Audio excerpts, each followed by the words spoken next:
السلام علیکم ورحمۃ اللہ وبرکاتہ۔ بسم اللہ الرحمن الرحیم۔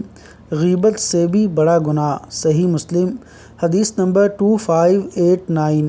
سیدنا ابو ہریرہ رضی اللہ عنہ سے روایت ہے کہ رسول اللہ صلی اللہ علیہ وسلم نے صحابہ سے پوچھا کہ جانتے ہو غیبت کسے کہتے ہیں؟ تو صحابہ نے کہا کہ اللہ اور اس کا رسول ہی بہتر جانتے ہیں۔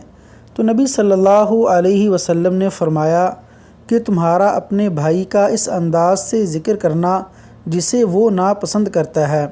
کسی نے پوچھا کہ اگر وہ خامی واقعی میرے بھائی میں موجود ہو تو آپ صلی اللہ علیہ وسلم نے فرمایا کہ اگر وہ خامی موجود ہوگی تو ہی غیبت ہوگی، اور اگر وہ خامی اس میں موجود نہ ہوگی تو پھر تو تم نے اس پر بہتان لگا دیا۔ اللہ تعالیٰ غیبت سے محفوظ رکھے، آمین یا رب العالمین۔